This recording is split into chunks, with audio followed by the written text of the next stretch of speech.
നമുക്ക് കൈകാൽ തരിപ്പ് മരപ്പ് വരുമ്പോൾ അത് ഒരു കാരണമായിരിക്കില്ല, അല്ലെ ഒരു അസുഖമായിരിക്കില്ല. മെയിൻലി നെർവിൻ്റെ എന്തെങ്കിലും പ്രോബ്ലം ആയിരിക്കും, ഞരമ്പുകളുടെ.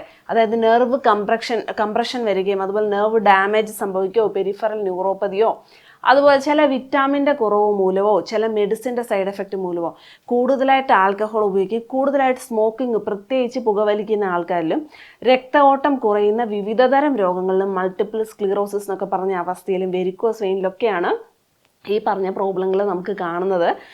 ഇപ്പോൾ ടെന്നീസ് എൽബോ പോലത്തെ അസുഖങ്ങളിലൊക്കെ ഒത്തിരി അസുഖങ്ങളിൽ കയ്യിലും കാലുകളിലും ഒക്കെ നമുക്ക് തരിപ്പ് മരപ്പ് കാണും. എക്സാക്ട്ലി ആ ഒരു അസുഖത്തിന് വേണ്ടി ട്രീറ്റ് ചെയ്യുക എന്നുള്ളതാണ് ഇതിൽ ഇമ്പോർട്ടൻ്റ്. അത് കണ്ടുപിടിച്ച് അത് നിങ്ങളിൽ പലരും ഇപ്പോൾ ചെയ്യുന്നുണ്ടാവും എന്നുള്ളതാണ്, അല്ലെങ്കിൽ ചിലർ കണ്ടുപിടിച്ചിട്ടുണ്ടാവില്ല. തീർച്ചയായിട്ടും തരിപ്പ് മരപ്പൊക്കെ വന്നു കഴിയുമ്പോൾ അത് അവഗണിക്കാൻ പാടില്ലാത്ത ഒരു കാര്യം തന്നെയാണെന്നുള്ളതാണ്. മുറിവെണ്ണ നിങ്ങൾക്ക് തീർച്ചയായിട്ടും തടവാൻ വേണ്ടിയിട്ട് ഉപയോഗിക്കാം. തീർച്ചയായിട്ടും കൈകളിലും കാലുകളിലും തടവിയിട്ട് നമ്മൾ മുകളിലോട്ട് തടവുന്നതാണ് ഏറ്റവും നല്ലത്. ഒരു മണിക്കൂർ എണ്ണ അവിടെ ഇരുന്ന ശേഷം പിന്നെ ചെറു ചൂടുവെള്ളത്തിൽ കുളിക്കാവുന്നതാണ്. ധന്വന്തരം തൈലം നിങ്ങൾക്ക് ഈ ഒരു ആവശ്യത്തിനായിട്ട് ഉപയോഗിക്കാം. മഹാനാരായണ തൈലം നമുക്ക് ഉപയോഗിക്കാം. അതുപോലെ തന്നെ വെറും നല്ലെണ്ണ വളരെ ബെസ്റ്റാണ് ഇതിന് കേട്ടോ. തരിപ്പ് മരപ്പൊക്കെ തുടങ്ങുന്ന ഒരു അവസ്ഥയാണെങ്കിൽ ഞരമ്പുകളുടെ ബലം വർദ്ധിക്കാൻ വേണ്ടിയിട്ട് അതുപോലെ നല്ലെണ്ണ വളരെ ബെസ്റ്റാണ്. ക്ഷീരബല തൈലവും നല്ലതാണ്.